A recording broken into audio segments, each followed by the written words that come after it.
high on a hill. It's a little bit more on the bottom here, and I made hyperlinks to a lot of these. And if you downloaded it from the website, you know all you have to do is click on one of these hyperlinks, and it will take you to a web page and tell you how to do it. So this is something that we can look at. Minimize this here.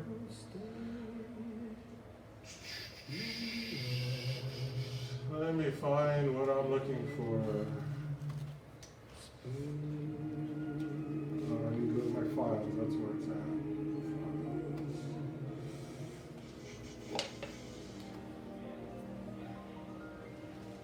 Okay, so by looking at it with the information you have right now, what you know about your devices, what are we talking about on the left and what are we talking about on the right?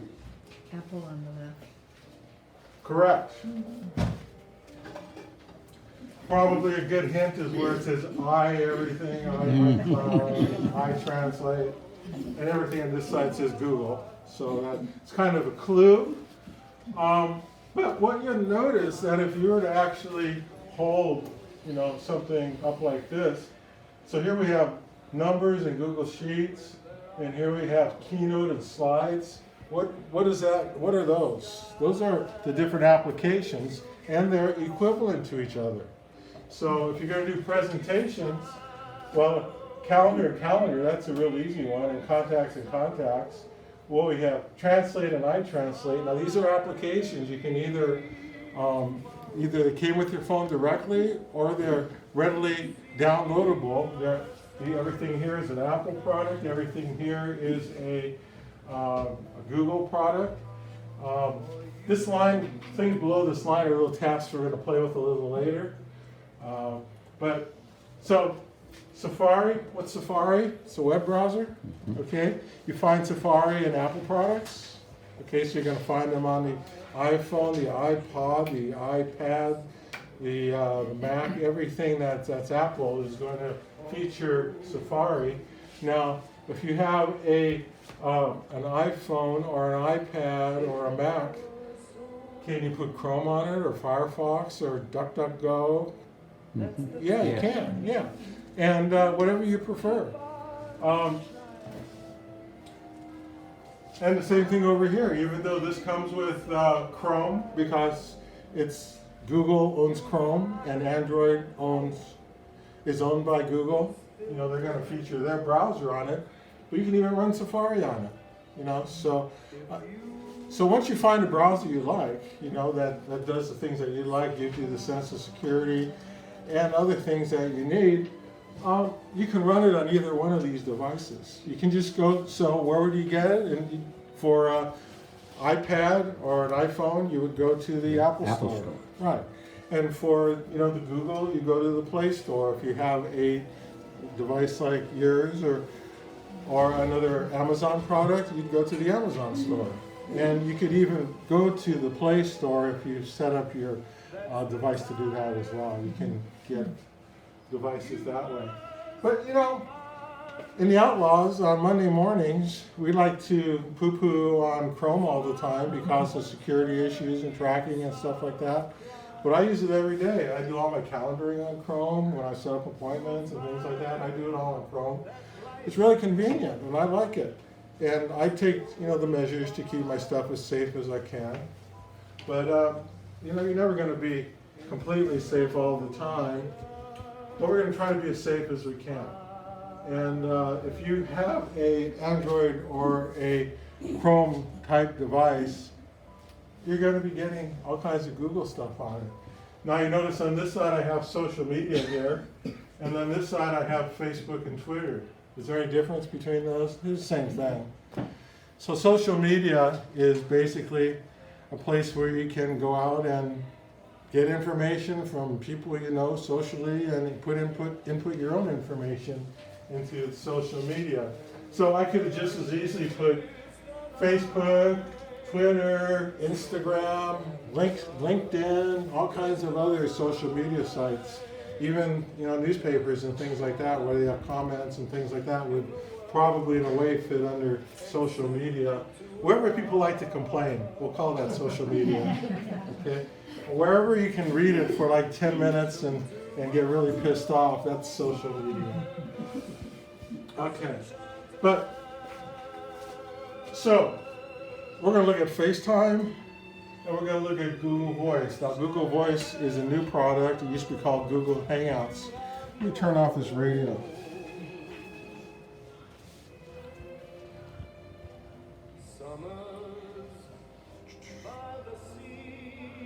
Bye.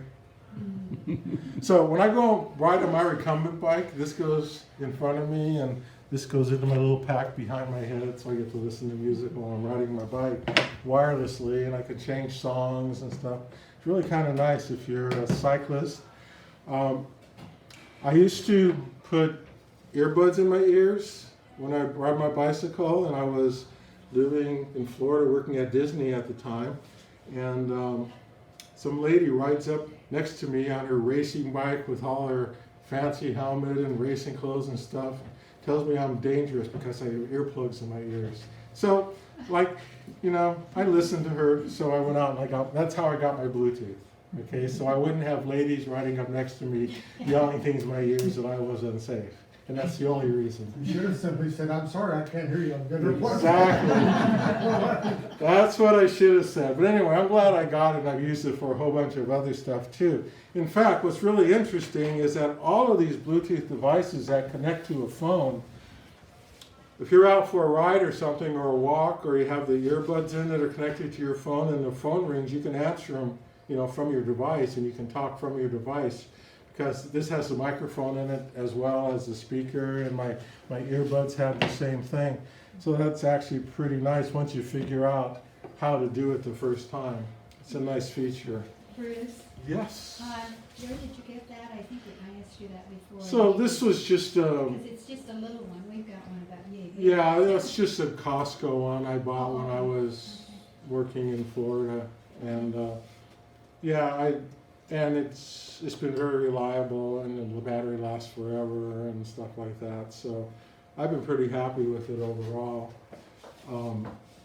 But I mean, you can go to Costco here or Walmart or up, and you can get them big and small. I know at Walmart they have like this big cabinet with all kinds of units in them. Some are big, some are small, some are waterproof, some aren't, things like that. Okay. At least you don't have to put suntan lotion on them, they're okay in the sun. All right, so let's take a look at FaceTime real quick. And what do we use FaceTime for? Communication. Yeah, but what kind of thing? Video calls? Right. Yeah. How about regular audio calls? Can we use it for that? We sure can. So Is Facebook like Skype? Facebook, FaceTime. Did I say Facebook? No. FaceTime. FaceTime. FaceTime would be similar, very similar to Skype. Okay. Okay. The reason I'm using these examples, and we might as well get something straight now. Okay. Steve, our beloved Steve, has just the basics. He's got thousands of programs on there, and most of them are not made by Google or by Apple. Okay. When I do my presentations and most of the things when I work with people, I try to use the applications that are native to the actual device. So if I go over to your house or your house or your house, we're all using Notepad, okay, on a PC, okay. We're all using, the same application that came with the device. So now you don't have to download it, and someone else has to download it, and everyone has to learn new applications. So I'm not doing that because out of spite or anything. I'm just doing it because it's easier to work with the larger groups of people using the native applications. It's like when I work with pictures, we talked about this on Monday. What do you do to edit your pictures? Well, a lot of times I'll just use the Paint program on Windows. And it's real simple, and it's so simple, it's almost fun to use. You don't have to spend 2 days trying to figure out how to use it just to, enlarge something or make something smaller. So anyway, so everything on here is generic as far from the product itself, and that's why you're not seeing Skype on here. But you're right, Skype is an equivalent. So is, what's another program? WhatsApp. Yeah, you hear WhatsApp? WhatsApp is, they use that a lot in Europe, and a lot of people here use it to communicate, because one thing bad about a Chromebook, you can't control the screensaver. You can't say like 10 minutes or 15 minutes. It just goes out. So anyway, it's a real popular program. Like a lot of other popular programs, they got hacked. They got a bad reputation, and now they're coming back again. When I worked as a physician, you used to hear, if you have a physician who has never been under treatment for drugs or anything like that, watch them carefully, because if they've been under treatment, that means they've recognized the issue and they're doing something about it. Okay, so when you're under that much pressure, it'll really affect your life. So what's my point? I forgot. We'll get back to it in a few minutes. So FaceTime, Google Voice, also Google Hangouts is the older name, are how you would actually have telecommunication, whether you're using face, video, or whether you're using just sound. And for the most part, that kind of communication is free, especially if you're just working in the States here, or even going across the pond. If you're talking to your cousin who lives in London or Liverpool, you can use like FaceTime, because it's using the internet. And the internet is what is the internet? Who knows what the internet is? Whole bunch of servers connected together over cables, and it's there because this is the 21st century. Why not? Okay. So anyway, it's kind of like our baby for our generations, and something that we're learning to live and grow with. So iMessage. So who does chat or texting on their devices? Who doesn't do it? Anybody not do it? How's that? Texting, I haven't done it Yeah, yet. texting. So why? Give me one reason why texting is better than email. Cheaper. Quicker. Oh, It's instant. email, no. Instant. And- Okay. Yeah. I mean, when you send someone a message and they get it, it's going to pop up and it's going to make a sound, and then if you want to answer it, you can. If not, you don't have to. But with email, you actually have to have your email program open, and you have to look at your email. And I know people who have 15,000 emails they haven't read in their inbox. No one in this room, of course. But anyway, you don't have the same issue with chat. So it tends to be more convenient. My sister tells me, if you don't want an answer right away, send me an email. If you want an answer right away, send me a text. I send it to her phone.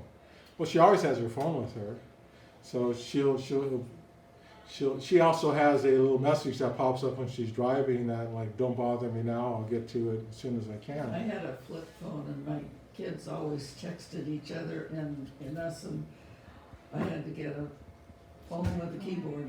Yeah, Yeah. yeah, you can get a phone with a keyboard, or you can actually use a keyboard like this with your phone or your iPad, okay, or your Android device. What technology would this use? Bluetooth. Bluetooth. And what is Bluetooth? Short range networking. All right? When you're thinking short ranges between here and here, Bluetooth excels. Okay? When we're talking about from this end of the building to the other end of the building, you probably need some kind of cable wiring. Okay? If you're going from this room here to the computer room over there, well, wireless networking would be okay. But when the distances get too long, you have to kind of change your technologies a little bit. So Bluetooth, Question, yes. will, just a regular keyboard like that work with either iOS or Android? Yes, You don't have to buy one? because it's specific to the Bluetooth technology. Okay, Okay, now that doesn't mean that the Bluetooth technology isn't changing, and there might be a device that comes out with works only with version 4 of Bluetooth. okay. Okay, but most of them will be backward compatible to version 1, and so you can use these devices on just about anything. Here, I can type on here, but it's getting to the point where sometimes you can just speak it. Why even type? Yes. Did you have a question? Was that you? He did. Oh, I'm sorry. Will a Bluetooth device like that work on Linux? If it has the drivers, yeah. Linux Oh, really? is supported. I'm looking at a Raspberry Pi that I'd like to have one that uses. You'd have to ask the question to the Linux, to the community, and they would be able to give you that answer. Raspberry Pi. Yeah, Raspberry Pi is a minimalist computer, hobbyist, and it's really exciting technology because it basically, the pieces, it's like the computer without the big metal case. You know, it's either wide open or you can get a clear plastic case for it. You can probably get an opaque case as well. But the technology in a little device, which costs less than $100, 35. yeah, can give you the same power as some of the real powerful computers out there you pay $1,000 for. So, but it's a hobbyist thing, you know, because it doesn't really come with it doesn't come natively with an instruction book. You're not going to be able to go to Barnes and Nobles and get the Raspberry Pi for Dummies. I don't think they have that out there yet. But there is a whole community of computer nerdy people who can help you with that sort of stuff. So it's really kind of exciting stuff. Okay, so can someone who has FaceTime call someone who has Google Voice and do a chat with them or an online session? I don't think I so. don't think You're so. right. No, you cannot do it. Mhm. And why? Because Apple has a lot of their stuff locked down, it's proprietary. Okay? Can someone with Google Voice connect directly to FaceTime? No. No. You can't do that. How But about Duo? can someone on an Apple device install Google Voice on it? Sure, why not? Yeah, so you can talk using Google Voice. But like Tom said, there was actually a better answer. Why not use Skype? Or why not use WhatsApp? You know, I mean, those are two different applications that allow you to do the same thing. WhatsApp actually has higher security and encryption, you know, more than these applications do. How about the Duo? The new Google's Duo. That would be another, Supposed to be a cross. right, I mean, talk between here and here? Right. Yeah, well, you'd have to have it on both devices, but yeah, it would bridge that gap. Okay, so who in here has iPads or iPhones? And who has not used FaceTime? Have you used FaceTime? Do you have an Apple phone? Do you have a, iPad. oh, you have an iPad? Okay. So how would you use FaceTime on an iPad? Beats me. Just So, hit the little no, it's, if you haven't done it yet, you know, start up your iPad, you know, and log into it, and you'll find FaceTime. Now, what if you can't find FaceTime on the page here? How do you search for it? Oh, you just. You remember, you go all the way to the left, and up on top here, you just start typing in FACE, and it's a little green icon. It looks like a video camera inside, and it connects to my camera. Of course, you can't see me because I'm standing over there. But anyway, I have this camera here. You can also press a button and it flips the camera around, so it uses the camera on the back. But anyway, so FaceTime, you initiate a call and the other person picks up the call, and it's like back in the days when I was 12 years old and we went to Disneyland and went to the House of Tomorrow, and they actually had a little computer looking type monitor, and you look in there and there was someone else sitting at Disneyland somewhere else in the world, and they'd be looking back at you and you could have a conversation with them. And that was back in the 70s maybe, or late 60s, early 70s, and so they could do it back then. But they said maybe someday you'll be able to do that tomorrow. Well, guess what? Tomorrow has arrived. Here we are. We're at tomorrow. So basically, FaceTime, Google Voice, Skype, WhatsApp, all basically bring you up to a screen. They use your back-facing camera, so it's looking at you. And basically, all you have to do is put in someone's Apple ID and just as a contact, and just basically tap on it, and it will call them over the internet. Okay? And then when they pick up, they'll see whatever you're seeing in the screen here, and you'll see whatever they're showing on their side, on their camera. And it works really nice. We had my 95-year-old mother-in-law had her birthday party last week, and we got a phone call from my brother-in-law, and we got to sing happy birthday in real time, over the internet, and it was really nice. So it's a nice way to communicate with people. And how much did that call cost us? Well, whatever power it took to charge up to maybe 1/100th of a cent or something to make that call. But you're going to find that Google Voice works exactly the same way. You put in contacts, or you put in somebody's phone number, you just hit the little button, and it goes out and it calls them over the internet. And then basically you have a face-to-face conversation. You can also do it by voice only.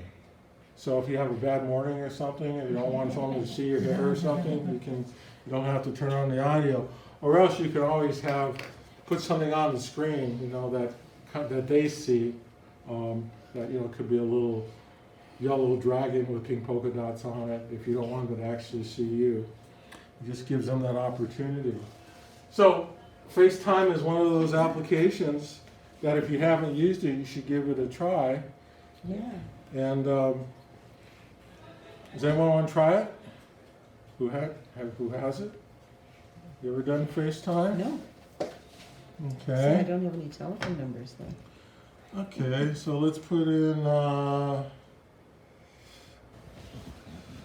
who's number for that?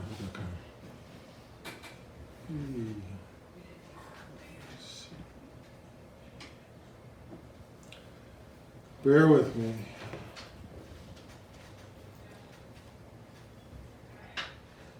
When I put my contact information in, I got a little camera, and I also got a phone. So if I just want to make a voice call, and it should be, if it's working. Okay, so I'm being called right now, and I'm being called on their phone. And I'm going to answer. Okay. And you're hearing that squelch sound because we're on the same network and we're real close by. But yeah, so whoever is pointing at, you're going to see me and I'm going to see them. So that's, and then to hang up, you just press the end on it. But this Google, and now you're out of it, so just press the screen. Okay, you're in the application, and now you're on the Thank you. desktop there. Okay? So, we're going to go about 5 more minutes and take a break. So, FaceTime is one of those really cool applications. So, if you were using your Android device or your Android phone, you would have to go out and install Google Voice on it. Now, have you ever been on your Android device? I read mine at night, in bed. Can you see that at all? It's pretty low. So how do I make it brighter? This works on all Android devices. You can also do this very similar thing on Apple. You swipe down from the top, and there's a little bar there, and you can slide it up and change the brightness. So now you can see it, okay? Same thing works on your Fire. Is that you can change the brightness up and down. You can have it automatically adapt to the room brightness, but that's never really worked real well for me. Okay, I like to control it on my own. But what I was going to say is if you're on a computer and you have Google come up,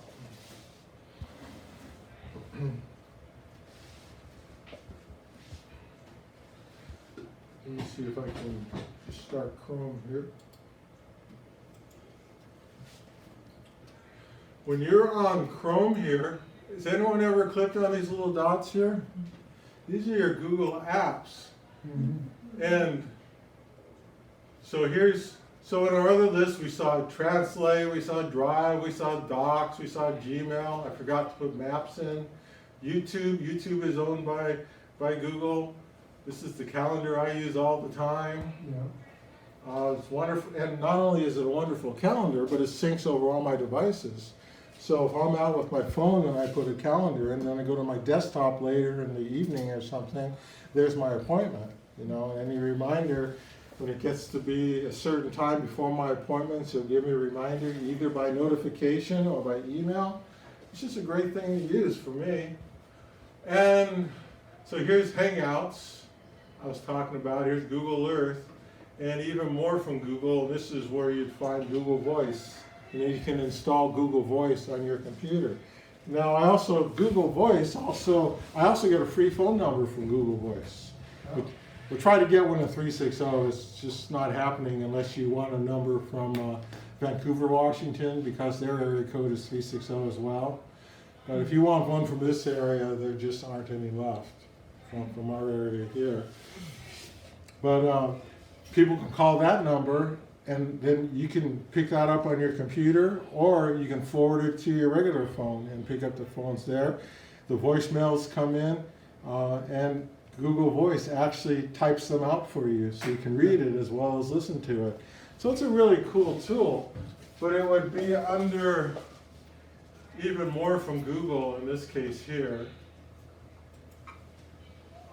And there's all kinds of stuff on this page. Of course, it just says product news.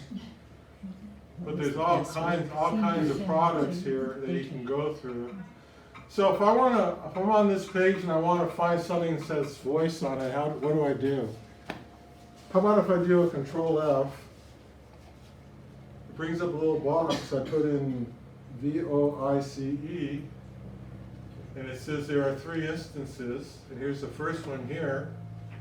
If I go down, here's the next one. Google Keep, that's another new one from Google where it keeps all your notes and information and stuff like that, so they call it Google Keep. And hopefully this one's called Google Voice. So here's Google Voice right here. And you can install Google Voice or any of these other applications. Waze, what's that used for? That's used for if you're driving around like Google Maps. Oh, yeah. Yeah. It's amazing. Yeah, Waze is one of those programs that a lot of people. What's so cool about Waze is not the application itself, but the people who use it. Because let's say you're driving down from here to Seattle, okay, and someone else is using Waze, and they come upon an accident or something. They'll post it to Waze, and then everyone else going in that direction on their map, it will pop up an alert saying that you want to avoid this or avoid that. So maybe you'll go through Chimacum instead of going around another direction to avoid the accident. You can imagine how much help that would be in a big city, you know, where people drive crazy anyway. But anyway, so you get my point that you have all these applications that basically all of these will work on your Android phone, and most of them, maybe even all of them, will work on your Apple phone too. But if you got an Apple phone, you might as well stick with the Apple line of products unless you already have a favorite, okay? Let's say you've been using Google Voice or Google Sheets for years, you know,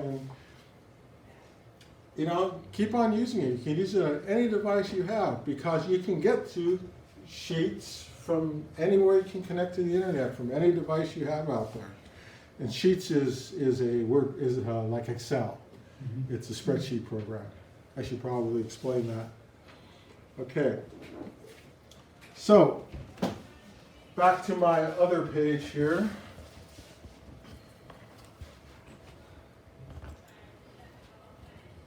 So basically, iMessage, chat, and messages, those are used for your texting.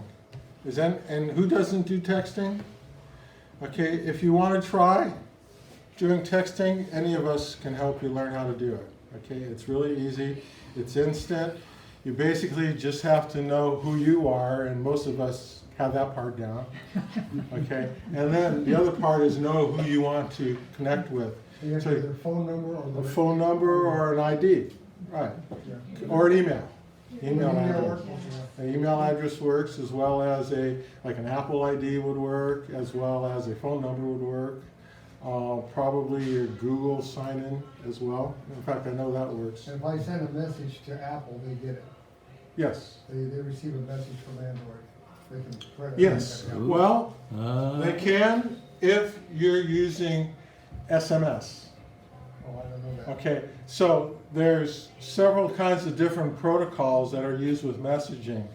The standard one is called SMS, short message system. Send it, whatever. Yeah, and MMS is multiple message system. Apple uses, once again, a proprietary protocol. And when I say protocol, whenever you're talking about protocols in anything to do with computers, what are we talking about? A set of rules, okay? And that's what I like about computers so much, is because everything is supposed to follow a set of rules, so there's some logic to it. That's probably why I take to them, because I kind of demand that kind of logic. But anyway, you can go out and connect to any of these messaging applications using SMS. Now, Apple has its own proprietary app protocol that it uses for messaging, that you can talk to other Apple devices, but if you don't have SMS set up as well on your system, you will not be able to connect to people who don't have Apple devices. So when you have an Apple device and you go to the messaging in the settings, and we're going to look at settings in a little bit, you can set it up to use SMS as well. So that way when you send messages, because iPhones can receive SMS, okay, it's just that Android devices can't receive the proprietary Apple protocol. Does that make sense? So it's kind of the way Apple keeps you into their club, you know. But most people who have friends who don't have Apple devices. So that most of them have to go into their settings and set up their devices to be able to talk to both sides. You know, the light side and the dark side. You get to choose which one is which. Okay, let's take a 5-minute break. Your golden sun will shine for me.